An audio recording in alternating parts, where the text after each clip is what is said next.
And Kendrick. I am James Lynch. He is Kendrick Johnson. Kendrick, what's up, man? How's it going? Doing good, man. Ready to talk some MMA and boxing. Had some craziness. I got 2 words. Told you so. Yeah, exactly. This guy's going to give me a hard time because I picked the underdog this weekend on Askren and Paul. We'll get into that in a second here, but first we got to mention. Do you think it was a good stop though? I think he was about to get seriously hurt.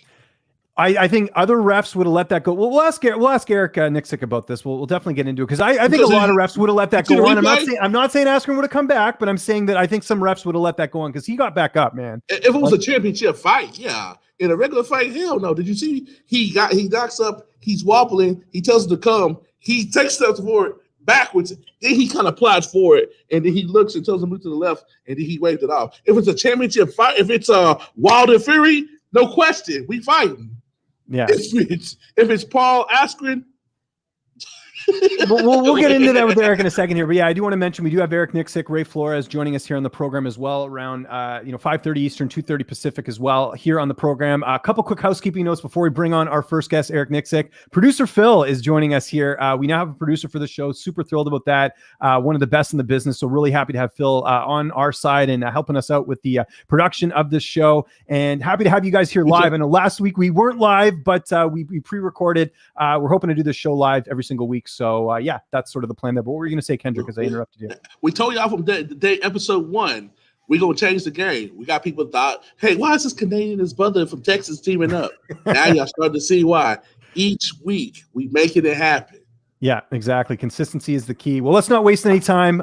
We know who we all want to talk to here. Eric Nicksick, right now candidate for Coach of the Year here, the man behind Xtreme Couture. Eric, how are you this afternoon? I'm well, James. How are you, brother? Doing well. Happy to have you on here. Props to you, Eric, the leading trader of the year candidate in my book.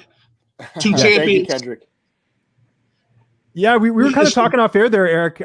This is a huge deal. I mean, that was one of the best performances I think we've seen in the heavyweight division in a very long time. Francis Ngannou getting the win. We haven't had a chance to speak, but just first, how are you feeling? Reflecting back on that win and that performance for Francis, because it was an A+ performance. I mean, I'd be remiss to say that I don't feel great, but we're so busy here, James, that it was like you have to refocus on your next guy and onto the next one. So, win or lose, I preach that take a day or two to reflect on the win and the loss, and then come Monday you have to get back to work because the next group of guys depends on you to be there 100% no matter what. So, it was right back to work with old Jeremy Kennedy, and so I was super stoked for Francis. And we got back home. We were able to celebrate a little bit, and then Monday is back to the grind. Eric, how excited are you to see on a personal level all the basic fundamentals and the grinding and stuff you've done over the years is starting to get you international acclaim? Like now, it's like you probably walk around, oh, that's Francis Ngannou trainer. Oh, that's Aljamain Sterling trainer. How's that feel to get recognized off of your hard work? Because you've been in this game for a minute, but now you're starting to get that recognition as up there with the Greg Jacksons and the Javier Mendez. Your name's starting to float in those circles. How's that feel? Yeah, it feels great, but we know how it is in this sport too, Kendrick. Like you're only really as good as your last fight, so it's a fickle sport, and yeah, I mean it's tough, man. So you definitely like the accolades, but you know that MMA karma is real, and you have to make sure you kind of keep your head down and keep grinding because that's what got us here, So in my opinion, that was just a little bit of a showcase of what we've seen in the gym from Francis for the last 2 years, and he was able to show that on the higher stage that I think a lot of criticism of people never really understood, and rightfully so. Everybody had questions about what his wrestling looked like, or if we can keep him calm and this and that. But he was able to show it on the biggest stage. Do you feel like he followed the game plan to a T? It certainly looked that way, especially with that sprawl. Like I think that's the best Francis has ever looked, and to do it against arguably the greatest heavyweight of all time, you must feel great just knowing that your coach. It's one thing to coach someone, but for them to actually follow the game plan. Yeah, what's crazy, James, is that like on some of the embedded episodes, but I know Randy, our social media guy, got a lot of our fight week stuff and preparations, and obviously throughout the camp. But we would pretty much emulate the entire fight, just the way the fight went down. Like we were like trying to expect what we get from Stipe and how the Francis movement was. But our biggest key to that fight was cage control. And once we established our cage control and keep that kind of center, we knew that we can cut the doors off and make Stipe kind of stay on that outskirt in that red zone, as we like to call it. and then find the choke points of the cage to where we can apply our power shots, and all the while staying calm and with that in and out motion. Once we kind of saw the first couple minutes unravel, man, I knew it was only a matter of time. How cool was it that once he got the belt, y'all celebrating, and then y'all backstage, and Francis is doing his interview, and he gets your son Knox, all this stuff going through this man's head. Cool. He gets the whole country on his back. He gets little Knoxy a shadow. How cool was that? Yeah, man, it was unbelievable, and I think that that just goes to show like how much Francis cares about his coaching staff and the family that surrounds him. We've been through a lot together, and a lot of people, through the pandemic don't really understand that he had a fight with Jairzinho Rosenstruck that was canceled 3 different times. So we ended up having almost about a 15-week camp. And then during the pandemic, him and I were always close, but we really became family during that time. So what a lot of people don't understand is like, the time that's taken away from my family goes to these fighters, and Francis appreciates that time that I give him. So it was a big moment for the whole family. We were super excited, but Noxie thinks he's a celebrity now, so we gotta deal with that now. How big a deal was it that he had already fought Stipe?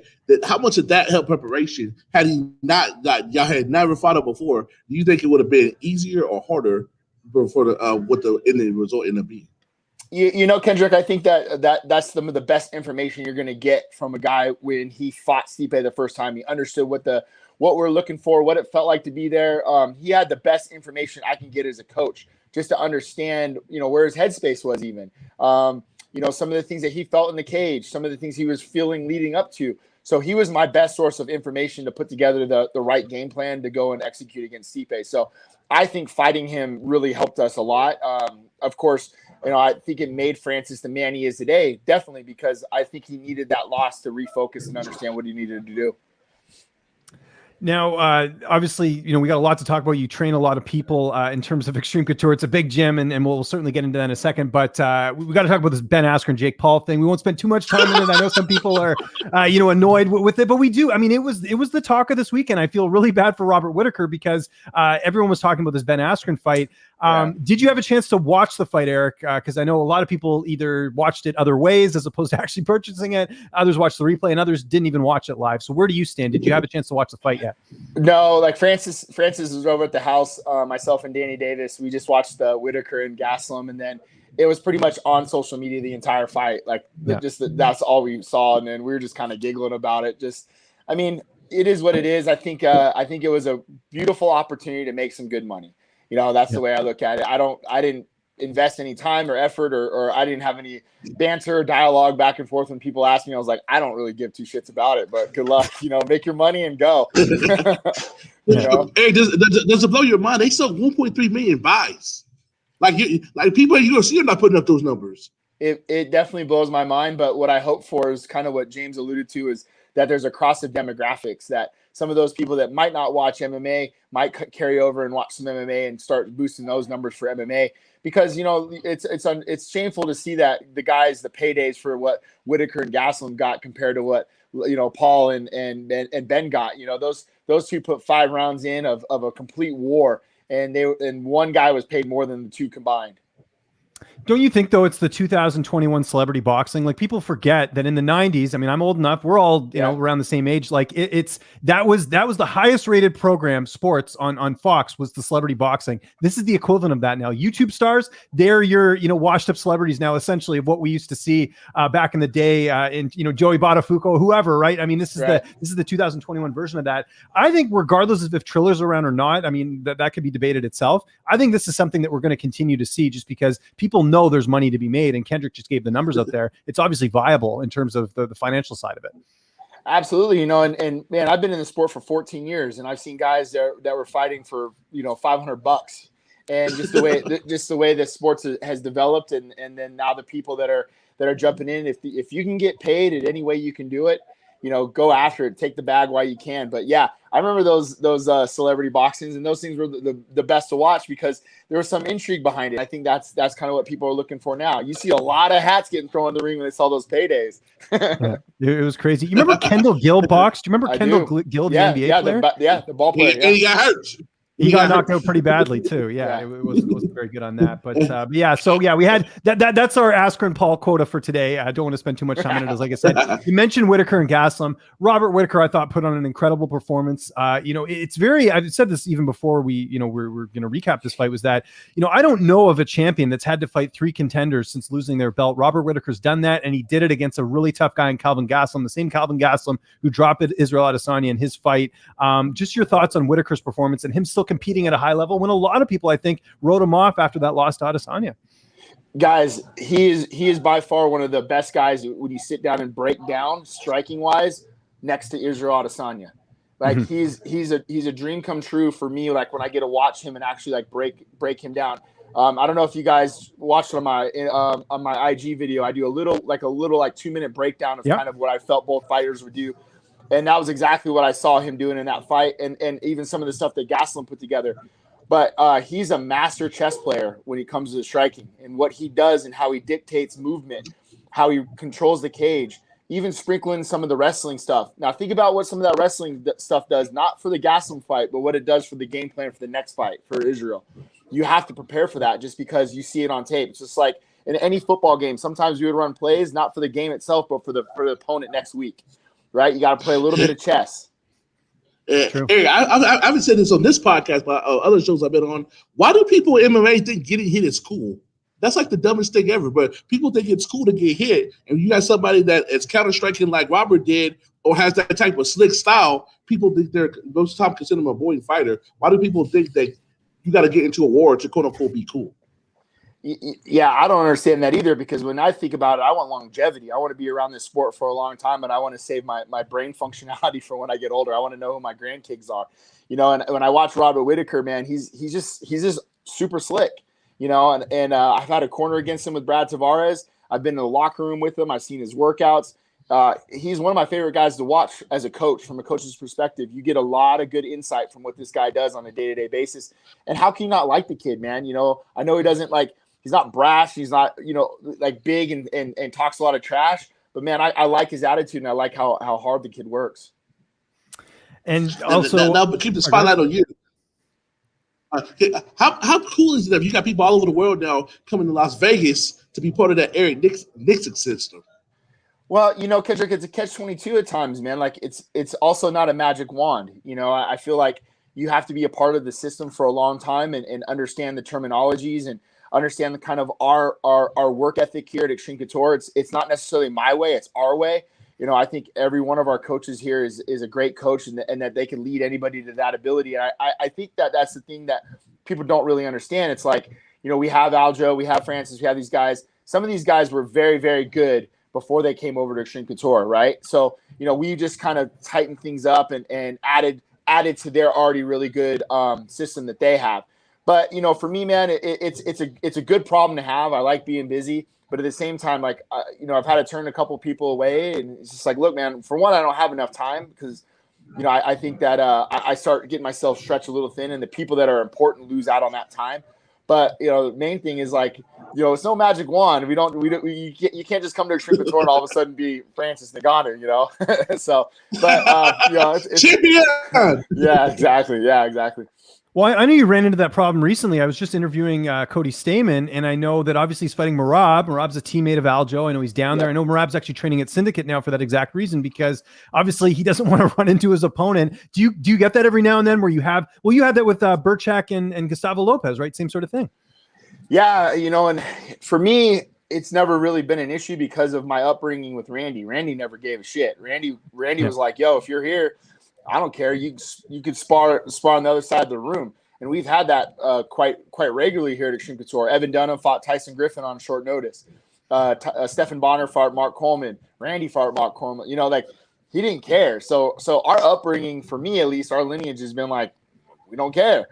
So, Merab came into the gym, and he's been here with Aljo. And Merab's been a great teammate, to be quite honest with you. I like having him in the room. But for me, man, it's not about that. It's about the coaches and the guys that what they think and how they feel. And Eddie and Coach Giff and a couple other guys just said, "Hey, man, we can't have you in here during while we're in camp with Cody," which is understandable, But yeah, so they had to tell Merab he had to go home.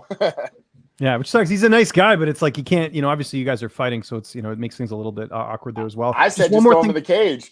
Exactly. Yeah. No, I agree. Why not? Who cares? They're all going to fight each other anyway, so it doesn't really matter. Just one last thing, and I know Kendrick's going to jump in here. You mentioned him there, Aljamain Sterling. He's obviously dealing with a lot with the DQ win, and I spoke to him right after the fight, and these fans, man, they are ruthless. People, all this stuff, all types of comments about the way the fight went down. He's not the one who threw the illegal knee. How's he doing? Because I know obviously he had surgery, and he's going to be, or he's about to get surgery, I think, on his neck, and go through that whole process. How's he been doing with everything, just the fan backlash and obviously everything else? Yeah, he's been good, and I actually talked to him before the surgery. He had the surgery on Friday, so he just got back to Vegas. I need to give him a call today, but to be honest with you, James, like since then, him and I remained in contact. He's been going around back and forth, but I got so busy when I had with everything in March with Francis and the rest of the guys. So I basically just told him just kind of stay off the airwaves for a little while and chill, But you're gonna do what you got to do, man. I know that he's kind of gone full heel on some of this stuff, but man, I'll tell you what, he's been a great addition to the team. He's a guy that I got video of this guy mopping our mats after a sparring session his last Saturday here at Xtreme. Like he's fighting for a world championship the next week, and he takes the time to clean the mats. He's not a prima donna. He's a good kid. I just think, unfortunately, the way it got spun, it just didn't look good. And, the best thing to do to go shut people up is get back to work and go avenge it. How much is that? It's that fight, because we know they're going to see each other again. How much is that? Because it's kind of like you're that Bill Belichick. You file that away. How much is having that video, good and bad, is going to help whenever they hook horns again? How much is that going to help you and Aljo hopefully get your hand raised? I love it. And, that's the best information that we could have. And kind of he understands those jitters, that adrenaline, the pace that he was trying to set, and he was putting that pace on people in our room, So when he was doing it first round, I was like, hey, he's okay here just because I know how his cardio is. But he's also fighting Piotr Jan, who's one of the best in the world, So, but I think the information that we got from that fight is going to only make it better for us in the rematch. I agree. We got UFC 261 this weekend. I just wanted to get your thought on the main event. Obviously, this isn't necessarily the rematch everyone wanted, with Masvidal obviously losing his last fight to Usman. Now he's getting the rematch. How much will that full camp benefit George? And do you see a different outcome? Because I think a lot of people feel like the fight's going to go similarly to the first, with Usman probably winning a decision. Yeah, I mean, I would probably say the same. I would venture to guess it's going to be the same verse but a whole lot worse, sort of thing. But I really like the thought of Masvidal having a full camp, and kind of the same thing we alluded to with having the information when you already fought the guy. You felt him, what he feels like on the takedowns, some of the areas of improvement that you might have. So I actually think it's probably going to be a little bit more of a closer fight. I think you can see Masvidal maybe getting a round or two out of that. But I'm really excited to see what Usman's been doing over in the lab with Trevor Whitman and those guys. I get to work with Usman when he's in town. Really just, man, picking his brain on the overall mindset of the sport. The guy's unbelievable when it comes to that stuff. So, yeah, I'm looking forward to see that main event for sure. Hey, give us some insight to what makes a champion, because everybody talk about such and such has this team behind them. They train with this guy. They got this coach. What really makes a champion in MMA? Because you see, like, you got all the facets as far as, like, when you look at the mental, the physical, and all that. If I'm somebody, hey, why I need to be your champion? What's 3 or 4 things that you have to really have a shot of having that UFC goal around your waist? Accountability. You have to have accountability, Kendrick. Like in this sport, a lot of guys tend to be finger pointers, and they want to point the finger at what they did or what they didn't do, or this or this and that. At the end of the day, man, you're the CEO of your corporation, and you hire and fire and put people in place to help you achieve your goals and your dreams.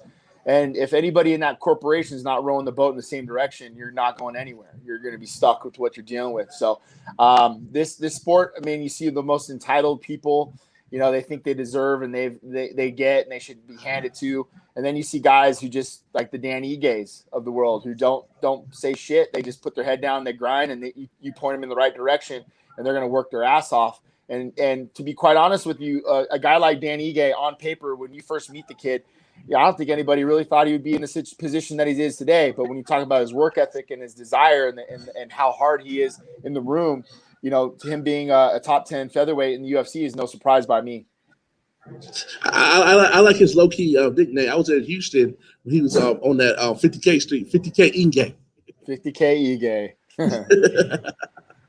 Well, you talked about it there, the championship mindset. I mean, you just mentioned it there. Aljo's cleaning the mats. I mean, not everyone's going to do that, right? But for him, it's about that, I'm not above anyone. I've still got to do my stuff or whatever. I mean, that's part attitude as well, I would think. And it sort of goes hand in hand, right? If you have the right attitude, you can definitely achieve something. Dan, I know personally as well. He's about one of the nicest guys you'll ever meet. You probably won't even know he's a fighter with how polite he is. He's almost Canadian in some ways, I would say.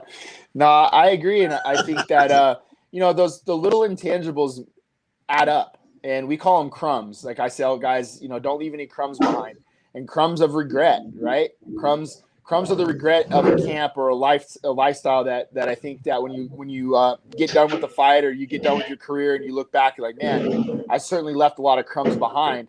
Those crumbs are on you, So if you decide to take the day off, or if you decide not to run your, get your road work in, or take that practice off, or take a round off, or whatever it may be. That stuff adds up in the tail end. So the guys are getting it, that championship mindset, man, they understand that. So switching gears back to Francis, if you had your pick, do you want to see John Jones, aka the GOAT of MMA, or do you want to see Francis fight Derek Lewis, who everybody said was the worst heavyweight fight in history? To me, it was the first time we seen somebody that had the same type of power Francis has stand in front of him and live to tell about it. So I'm more interested in that. That's just me. Everybody wants the historic. I know John's the name and the money, but I think him and Derek Lewis would be very interesting round 2. Yeah, I agree. I think Derek and Francis are both completely different fighters from that first time we saw him fight. And I think Derek's earned that right to fight for the title. I think he's earned the right, I wouldn't say more than John Jones, but what he's done in the heavyweight division certainly is deserving of that. And then you look at John Jones as, my opinion, the pound for pound, the greatest MMA fighter to ever do it. So strike while the iron's hot, man. Both names are hot. Both guys are doing really good jobs. This is the time to do it. And why not now? But the numbers aren't really my thing. So I don't know what the hell they're going to do as far as paying these guys. And I think pay them while you can, because when you think about it, don't step over dollars to pick up dimes. If you put John Jones in a fight and he ends up getting beat, then the luster of this fight's now gone. Yeah, no, I'm with you there. Coach Nicksick, he's promoter/trader, James. No, for sure. Well, no, I'm more intrigued by the Jones fight. I think just because we haven't seen John at heavyweight before, and how is he going to perform? Can he take a Francis Ngannou punch? That's what's so interesting to me with John, because yes, he's fought guys that have knockout power. He's fought a Glover Teixeira, he's fought an Anthony Smith, and guys like that, but. Francis Ngannou punches on a different level. I mean, everyone knows. Just ask Curtis Blades. He was a recipient of that twice in terms of what Francis can bring to the table. What's the sense you get, Eric, in terms of when Francis wants his next fight? Because I know there's some talk out there that the Derek Lewis fight was offered, but Francis wanted to take some time off. What sense do you get in terms of when he wants to come back and defend that title? They offered us that fight for June, and it's just he's going home. He's going home to be with his family, so he hasn't been home in a while. He's earned that right. He has some things he wants to take care of at home, especially with his charity and his foundation. So he actually leaves after he corners Kamaru. He's going to head back to Cameroon. He'll be gone for about a month. And then timetable-wise, we're hoping for August or September. And one of those names, either one is fine by me. It's not up to me. It's up to me to make sure I put a game plan together and a camp together to go be successful and continue this trend. Speaking of that trend, how emotional and give us an insight to the feeling you have when you hear the word "and new" and all the craziness that happens when you hear that after the announcement when that final bell's rung. Well, probably one of the best compliments you can ever get as a coach, Kendrick, was about a week after the fight. Francis and I came in the office, and it was just me and him, man, and it was nice. We just closed the door and just kind of like, oh man, like we're we did it, and that was like really the first moment that we had as coach and fighter. But probably the best compliment I've ever gotten was he just said, man, I felt like I've already been there before. I felt like we visualized this and planned it, and we did everything from the celebration to the fight, to the lead up, to everything. We prepared for every little thing you could possibly think of, to the point where he felt like he'd already been there before. So that was important to me, man, and for him to understand that the work that we put in, and him to be able to visualize it ahead of time. Quickly before, we don't have that much time left, but I did want to get your thoughts on the two other title fights we have here this Saturday. We've got Weili Zhang and Rose Namajunas finally happening. I know it's taken a while to get this fight together, but the odds are kind of, even. Obviously, Zhang's the favorite slightly, but how do you see that fight unfolding? Because I think a lot of people are overlooking Rose just based after her losing to Andrade a couple fights ago, whereas Zhang, hasn't fought in a while. So I'm curious to hear your thoughts on that fight. Yeah, I think it's going to be a good fight, especially in the bigger cage, and Rose can stay long and kind of be a sniper on the outside. But I also think she should implement some of her ground game as well. I think that gets very overlooked, and Rose is pretty slick on the ground. When you think about having a 5-round fight and a power puncher, it's going to be important to make Zhang like pummel, make her wrestle, make her work her get-ups, try to take the sting out of those punches by working her arms. So a lot of movement, a lot of lateral movement out of Rose, and I think walking her into traps and using. I wouldn't shoot on her, but I'd use my trips, especially because she's long. I get chest to chest and try to go inside outside trips. But some of that 5-round fight mentality of I got to grind this girl and make her work. I think that would really benefit Rose in this fight. And just last one for me on the title fights, we've got Valentina taking on Jessica Andrade.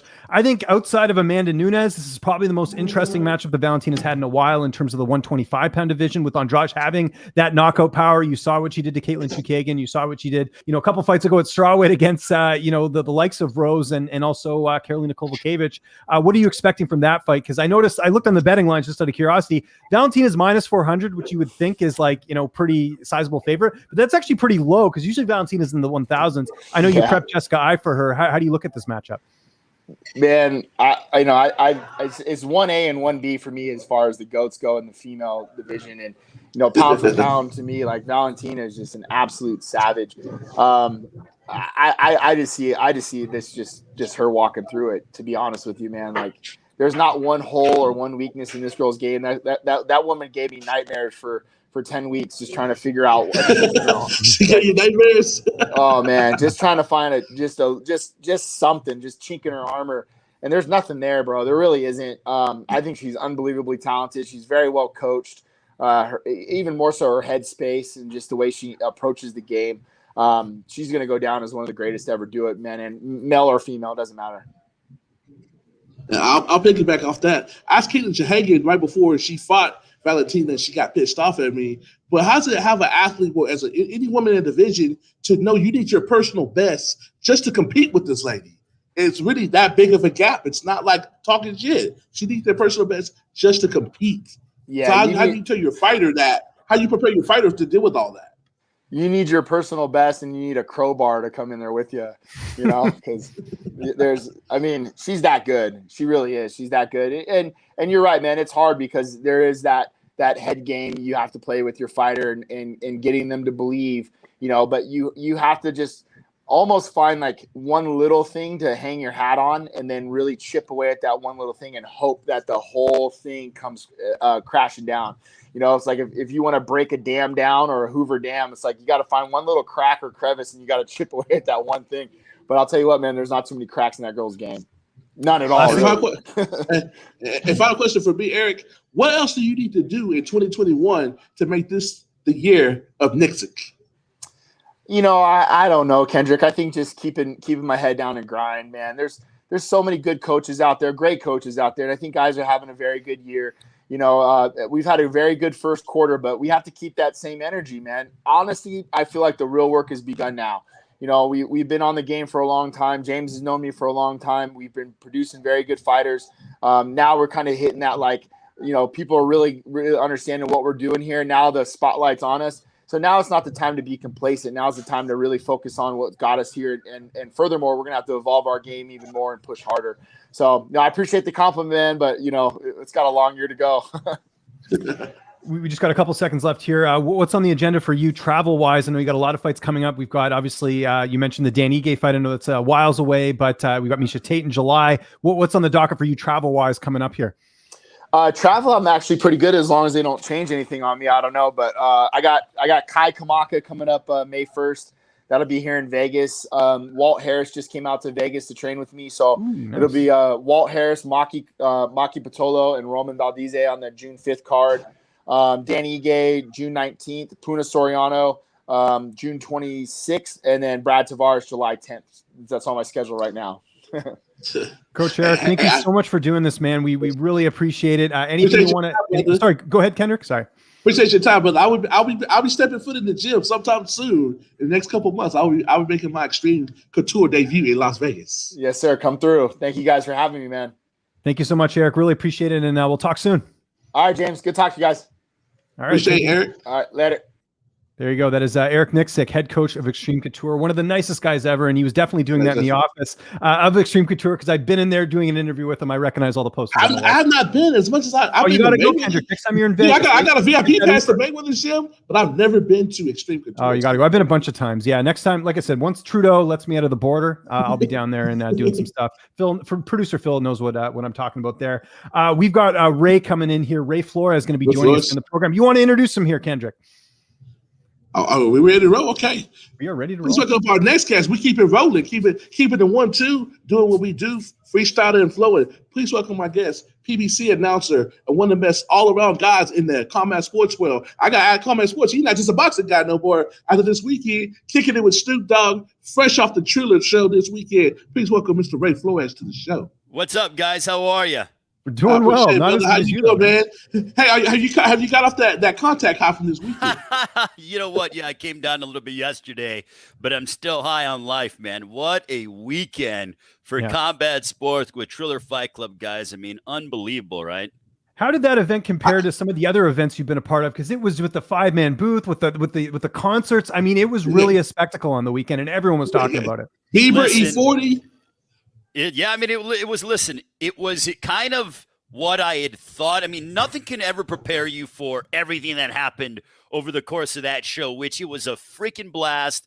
I had one of the best times I've ever had in my career, right? Just doing anything or of my life, let alone career. But it was, as I said, expect the unexpected. And boy, oh boy, there were moments where I'm like, man, did that really happen? Or whatever the case may be. It was so different. It was unique. And what I'll tell people is that what Triller Fight Club is doing, it's an alternative to what you conventionally see. So be ready for anything and everything. We're going to come at you from different angles.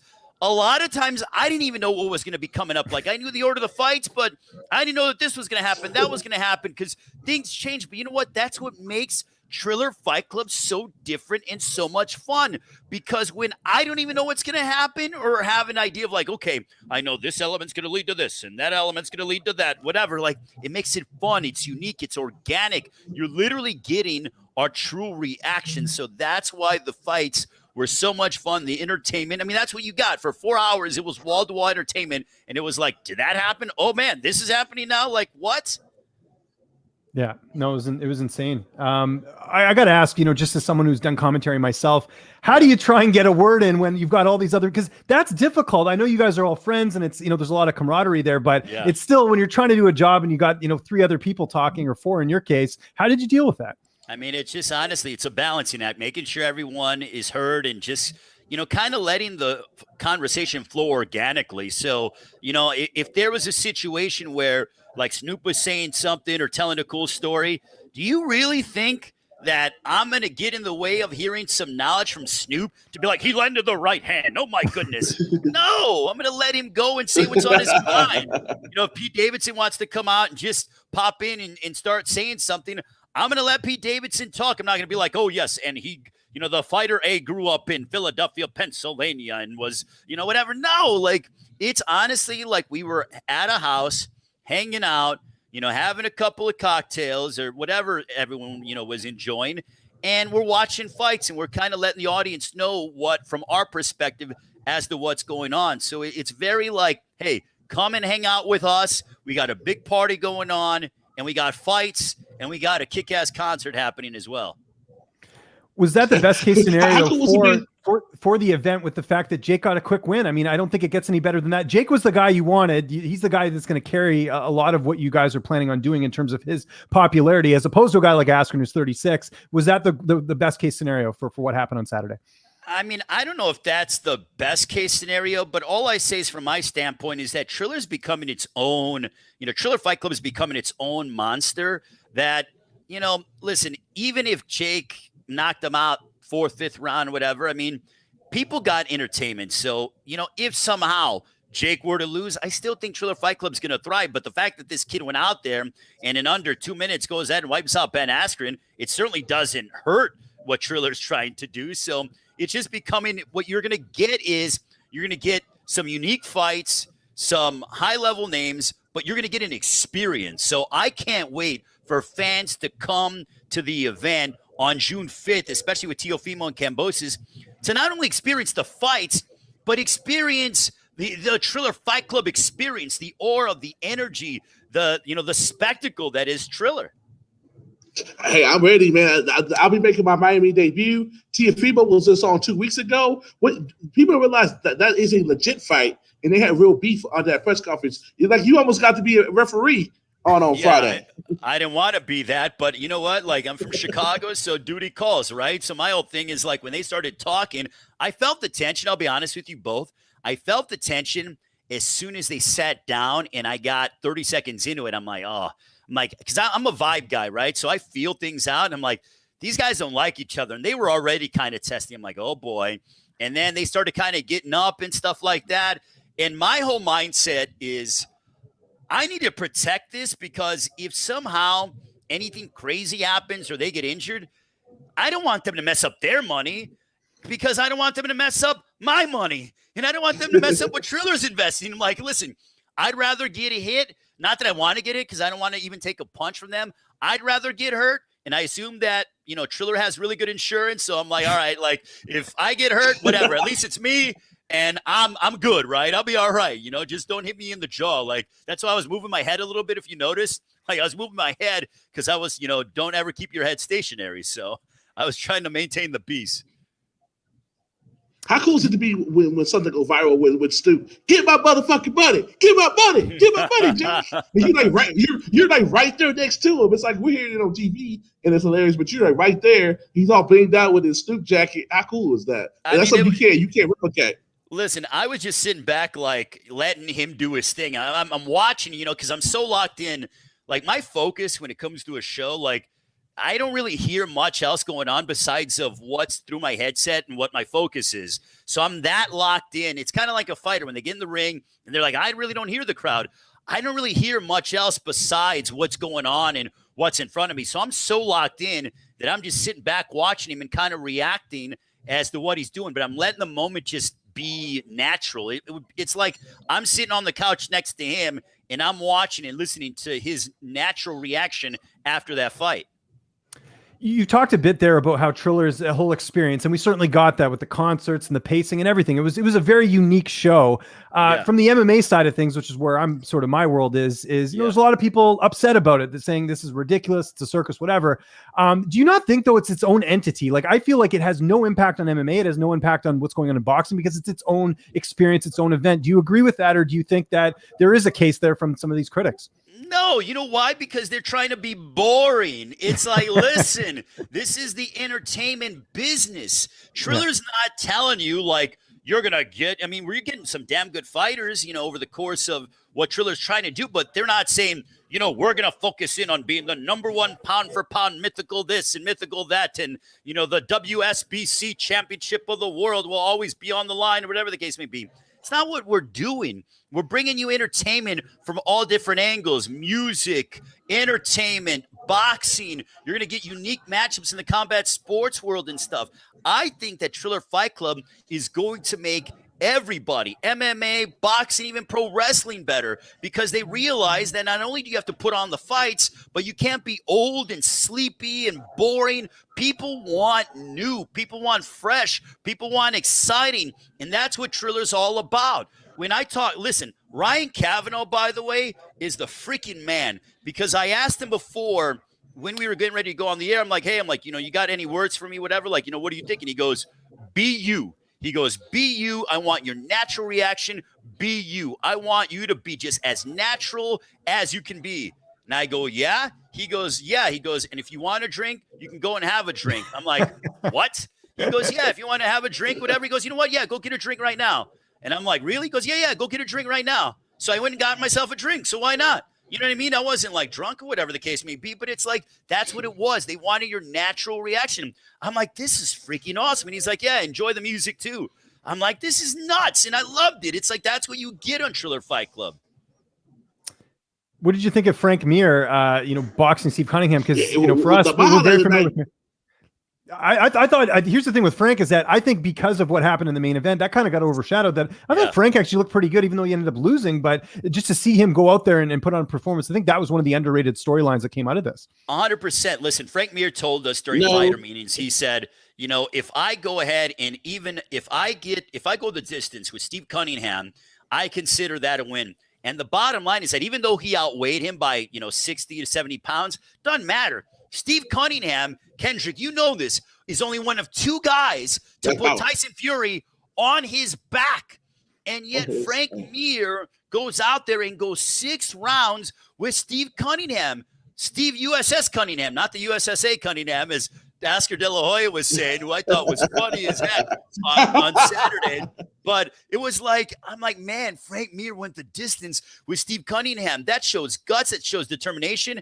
And that is a win, man. So I had a blast. One of the most underrated lines for me was that Snoop's call when about to get the weddings, when he said to Mike Carpenter. Mike Carpenter is like all like for reporter man, and then he starts cussing. He goes, he went from proper reporter to hood reporter in a second. That's exactly. I was dying laughing when he said that. I was like, that Snoop just comes out. Listen, Snoop is he's so good. He's so good in entertaining. Like, that guy doesn't know how to wake up in the morning without entertaining and being funny. And that's how he really is in real life. I'm like, I couldn't believe it. How cool is it with you being part of the Triller family? People talked all this noise, all the YouTuber, they're bullshit putting this fight on. But at the end of the day, the numbers came out, and numbers don't lie. Women lie, men lie. 1.3 million people don't lie. Oh, they don't lie. Man, you know what? That was my first pay-per-view in the United States where I was the lead. So that meant a lot to me. To be able, the first one, right? Jake Paul, Ben Askren, Triller Fight Club, Bieber, Snoop, Mario Lopez, Pete Davidson, and then we have like the numbers that came out over 1 million. Like the numbers that they are talking about potentially reaching might even surpass De La Hoya Trinidad. And that was one of the biggest lightweight fights of all time. Like, that's nuts. And on my first one, I'm like, guys, I am feeling really good about how things are going. And this is only the beginning. People do not realize after the fight was over and I kind of came down and I'm relaxing, I'm like, man, we're going to get better. Like, this is just the first one with all of us together. Now I have an idea of how everybody works and stuff. We're going to get better June 5th, July 3rd, and moving forward. This is going to get a lot better really quickly. Hey, I'm all in on Triller Club. And my guy, he's more of an MMA guy than boxing guy. I can tell up in Canada, you start to get interested in Triller Club, aren't you? James. Well, of course, I watched the whole event. I did listen. I could have live stream on Saturday. I do a live stream during every major event. I could have live streamed the Whitaker Gaslam fight. I was live streaming Askren Paul. That's what everyone's talking about. Had to get into it, right? So it was cool to be to get to watch it live and get my reaction to it as well. Obviously the talk now is what is next for Jake Paul. Any insight on your end in terms of, I know we're a couple, barely 72 hours away from the fight taking place, but there's already a lot of MMA fighters stepping up. The sort of the leading candidate, at least from what I'm seeing from the MMA side, is Tyron Woodley. Obviously, he's Askren's training partner, former welterweight champion. Is that a big enough name that Jake would want to take at this point? Because Woodley's obviously not the same. Askren was made famous because of Masvidal. Woodley is a former champion. I don't think it carries the same name value. I think it all depends, because I asked Jake Paul in the fighter meetings, and I said, hey, I'm like, because he was talking about Conor McGregor. I go, assuming everything goes according to plan tomorrow, which it did, I go, is it Conor or bust? He goes, yeah. He goes, that's who I want, Conor McGregor. Now, with that being said, Conor's got Poirier in July. So when it comes to fighting wise and stuff, it doesn't, kind of gel with the fact that Jake just fought here in April. Conor's going to fight in July. So you would think that Jake is going to have another fight before he gets to a potential Conor McGregor fight. So where the names that we're going on, I don't really know. But on my standpoint, the fight that I would want to see, because I think it adds to the storyline with one, Jake Paul and McGregor, is what about him and Dylan Dennis? I don't know if Dennis is healthy. Why not Jake Paul and Dylan Dennis? Because if Jake goes out there and starches Dylan Dennis and Conor and Dylan are tight like that, then it just sets up for the eventual mega fight, which, listen, if Jake Paul did these numbers fighting Ben Askren, I'm going to say a bold prediction, guys. And I think that if you get Conor and Jake Paul together, I think you're looking at over 4 million pay-per-view buys. I'm not saying that it's going to touch or that it's going to beat and surpass Mayweather-Pacquiao, which is the highest grossing pay-per-view of all time. But I do think it does 4 million, maybe even more than that, guys. That's the steam. This guy, Jake Paul, has become a cash cow. Like, this guy is one of the most marketable names in combat sports, and it's not even close. Like, he's one of the biggest stars already, and he's only 3-0. I mean, the numbers just continue to amaze me. But you know what? Credit to Jake for believing in himself and doing things his way, because the fans and people are responding. True. He's already got. I watched the fight at a sports bar, and you had people kind of like Floyd. They want to see him win, or they want to see him get his ass kicked, but they were interested, and that's all you can ask for. He's already got that, and he's already doing Canelo numbers. In history, he's fought 5 fights. He's fought 5 fights. That's insane. But he's legitimately doing Canelo numbers. Yeah, I mean, guys, I'll be honest. I've watched so many fights and been in the lead up to so many fights and been around big events. But to be able to be like, man, like everybody's watching this. Like, it didn't hit me until like yesterday, and I saw the numbers. I'm like, man, everybody watched this thing yesterday. Like, that is unbelievable. To be a part of something like that was, I mean, it's probably my career highlight thus far. One of them, without a doubt.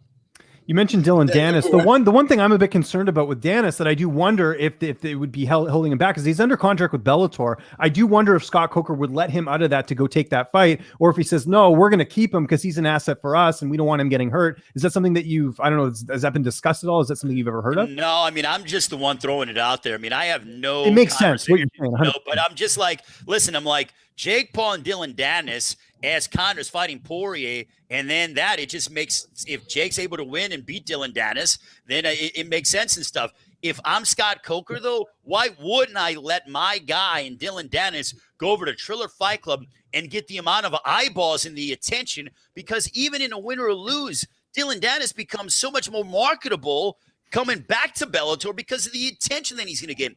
Jake Paul, guys, and Triller Fight Club, it's mainstream entertainment, not just the hardcore fight fans. And I love them all, right? I mean, I love the hardcores. I love everybody, but it's big business. It's entertainment. It's pop culture. So why wouldn't I want Dylan Dennis to get into that fray?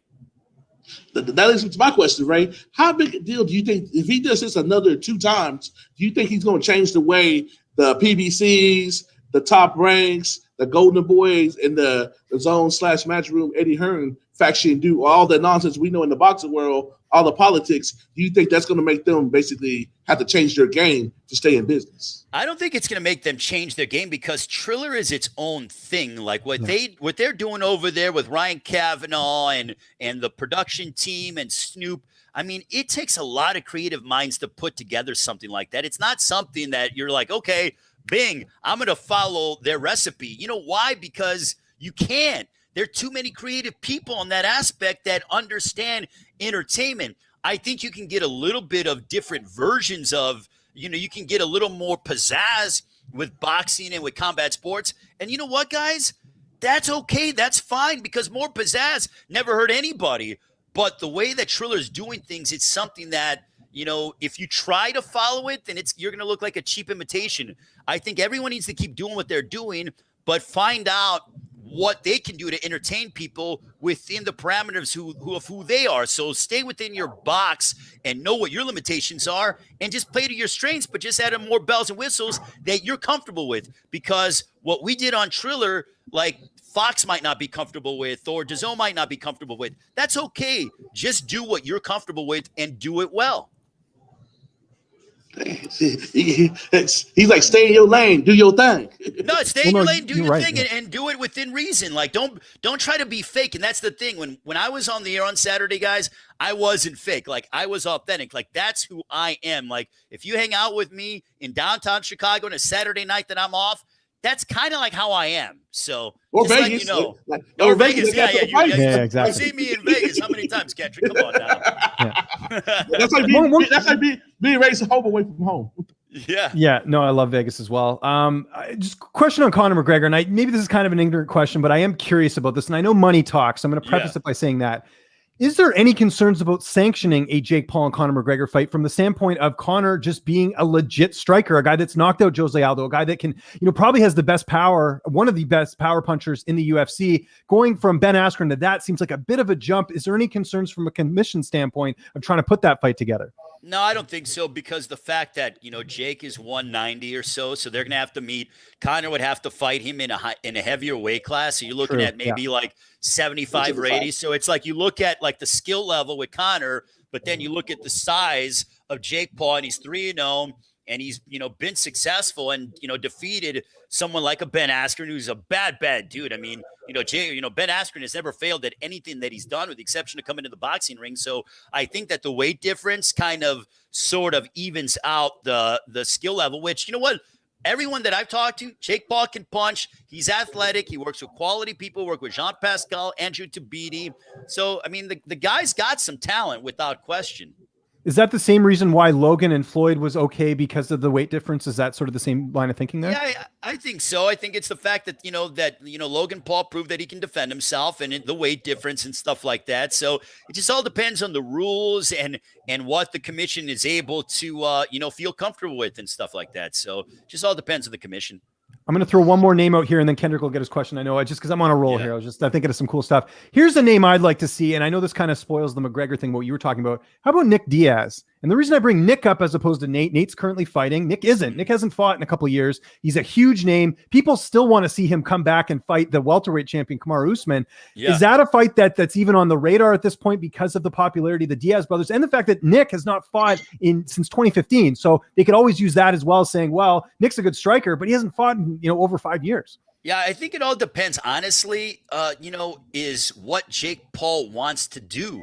So whatever he's thinking in terms of his mindset, I think it all depends on what he wants, because now he has proved that he's a legit and a bona fide A-side. Kendrick, you guys both know, like, when you're the A-side, especially in boxing, and you get to dictate, like, I don't want to fight him, or if I fight him, I make him rich. That's what Jake Paul has done. He did it against Askren, and look at him, like Canelo. Whoever Canelo fights, guess what? You've won the Canelo sweepstakes. And here's a term that needs to be thrown around, guys. And I wanted to kind of build up on your show, the Jake Paul sweepstakes. That's what has happened after Saturday night. If you fight Jake Paul, you're going to make boatloads of money. So go out and buy a boat or two if you want, if you like to be on the water, because you can afford it. Because you're making money by fighting Jake Paul and being the main event on Triller Fight Club pay-per-view. So it's become the Jake Paul world, and honestly, we're kind of just living in it right now. Do you think he's going to make somebody like an MMA star that's in their prime try to come out and do something like this to get their life changed? Because it's crazy that he made more money than the people in the MMA fight combined, and he's quote unquote not a real fighter, as they keep saying, but yeah, he's making some real ass money. It all depends on what he wants to do. I mean, I know that he wants that fight with Conor bad. He's like, I want to fight Conor McGregor. I mean, I think he was throwing like, water balloons at like Dylan Dennis like a year ago or something like that. So It all depends on what he wants to do. And, he has so many offers on the table. It's insane. Like, I can only imagine, but I tell you what, right now, what he's busy doing, he's busy counting his money, because with the numbers keep going up, and I don't know what his deal is with Triller, but man, I mean, he's going to the bank. Do you think we'll see more YouTubers get involved with Triller? I know Jake's sort of, he's doing boxing, but could you think this could lead to other YouTubers getting into boxing, using their platform and saying, hey, I'll fight someone if it's the right opportunity? Obviously, Jake's on opportunity there with Ben, with the fact that he's older and he can't really strike that much, and he took advantage of it. Do you think this will start more of a trend, is kind of what I'm getting at? I think it could, but the thing is that you have to understand, in that boxing ring, you have to be able to know how to defend yourself. So you can't come out there and you can't play boxing and stuff. And look, I know that Ray Khan fought Fournier and stuff like that. And you know what? He was able, he withstood a couple of punches and stuff over the, round and a half to 2 rounds. But you got to take it seriously. Jake Paul takes it really seriously. I talked to BJ Flores, his trainer, and he said, listen, he goes, I have this kid around a lot of world champions, so that kind of like osmosis, you learn how these guys train, how they develop, how they're able to evolve. And he's picking up things. Also, Jake Paul's a good athlete. He's 24 years old. He's in his prime. Can it influence other YouTubers? It could, but you better understand when that bell rings, it's just you and another opponent trying to tear your head off. So you better know what you're getting yourself into. I agree. Yeah, it's going to be very interesting to see sort of where where this leads to, and Jake holds all the cards, so to speak. So, do you think it's possible that Jake does wait until after July to see what Conor's next move is, since Conor has signed that fight, or do you think there's a possibility of him potentially fighting in between there? I would hope that he doesn't wait. You know why? Because I want to see Jake Paul fight again. I mean, with his level of promotion. I mean, the fact that he had a robot as his mascot. I mean, it was honestly, guys, it was so cool. I was like, man, this is ridiculous, and it's so unique and different, and it spices up the fight game. I hope he takes a fight before July, and he announces a fight before July, because I had fun researching, just watching the lead up to the fight. I mean, I thought both guys were funny and unique and different, and the fight itself, I mean, look, Jake Paul is a natural entertainer, and I want to see him fight again. And again, the fight that I want to see is him and Dylan Dennis. And because, I mean, the trash talk in that one, oh my gosh, can you imagine? Yeah, no, I can definitely see it. And I think, too, if he does fight Dennis, like this fight was close odds-wise, right? I think Jake was a slight favorite. Even at one point, the line had flipped, I know, where Askren was the favorite. I think with Dennis, because of what they just saw with Askren, I think that line's going to be way up. But I still think people will want to watch because of the trash talk, the build-up, the intrigue as well. Because obviously Dennis, we have to point it out here, he's a jiu-jitsu guy, not much of a striker. So it's kind of interesting to see what will happen there, right? Well, listen, during the press conference, I'm going to ask Triller if that fight does happen. We need security. Yes, for sure. Like we need some like of those Floyd bodyguards and stuff like that to get in the way. You know, he shout out to Big Church. Yeah, Big Adam Big Church. The Great Wall. We need to get the wall up in here because man, those guys are going to want to rip each other's heads off when they get in the same room. We got time for one more question. Kendrick, do you want to end the show here with Ray as we're wrapping things up? How cool is that Triller's got this vibe, and then you can have you got the undisputed champion fighting in June. I'm looking forward to hang out with you in Miami too. Bro. I've never been to Miami. It's been one of my places. So it's like I'm getting paid to go to Miami. Like, oh, you've never been to Miami, bro. All I gotta tell you, Lynch, you gotta come down there too, man. I know. Canada, Trudeau, where he's closing the borders, man. It's tough. It's tough. You gotta open up them borders, Trudeau. I know. You gotta get down to Miami and party because South Beach. First week of June, Triller Fight Club, Teofimo Lopez, Cambosis, they're going to beat each other senseless for as long as the fight lasts, guys. And then you got Triller in the mix and South Beach. Oh, baby. It's like, man, what a way to kick off the summer. So, Lynch, we got to talk to Trudeau, man. Hopefully I could get some Snoop Dogg to talk to Trudeau and open up the borders so you can hang out with us in South Beach, man. See if we can work out a deal. But, Ray, thanks so much for doing this. Really appreciate it. Anything you want to plug here before we let you go? I'll give you the last word. Oh, guys, all I got to say is thank you to all the fans and stuff. SBR Flores on my social media. SBR Flores on my social media.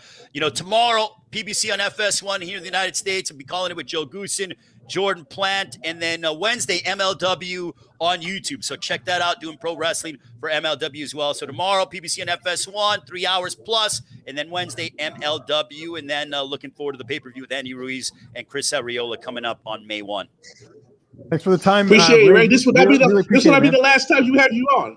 Oh, come on, guys. I gotta get back on, all right? So I love you guys. Yeah, thanks for joining us. Really appreciate the show. Later, guys. I'll talk to you. All right, thanks, Ray. There you go, Ray Flores joining us here on the program. Well, that was awesome, Kendrick. Literally one of the main guys on the weekend that got to obviously do the card. And I'm telling you, everyone's talking about this card. Like poor Robert Whittaker. Like I said, no one's talking about his fight. Everyone's talking about this Triller event, which was crazy, man. There's no other way to put it.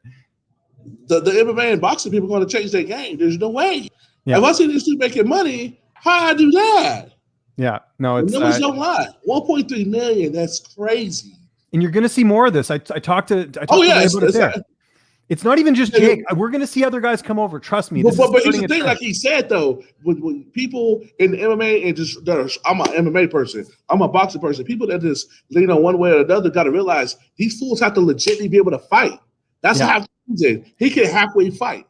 Like people want to see him with a legit bona fide fighter That's all he good to. If he wasn't winning, the shit wouldn't be doing this. But here's the thing, Kendrick, they got all this money. How do you think Jake Paul's able to get to train with a BJ Flores? He's got money. He has time. He can go train. Knock motherfuckers out when they come on fight night. That's what I'm saying. But I think we could see more of this with the fact these guys have time to train and have the money to do it. We got about 60 seconds left here. What do you got coming up this week, Kendrick? Anything in the works? You're going to be at the fights, are you not? I'll be on the scene. UFC 261. We're working behind the scenes to do a post-fight show. I don't know what the hell in Florida I'm going to be, but I'm going to be grinding for y'all, getting this info, bring it to you live, raw, and uncut on the 1-2 podcast. Absolutely. Make sure you tune in every single week. We do the show 5 p.m. Eastern time, 2 p.m. Pacific time here on Next Gen Sports. Shout out to our producer, Phil, for doing a phenomenal job behind the scenes. Got a shout out to Eric Nicksick and Ray Flores for joining us here on the program. For Kendrick Johnson, I'm James Lynch. Thanks so much for watching. We'll see you next time and enjoy the rest of your week.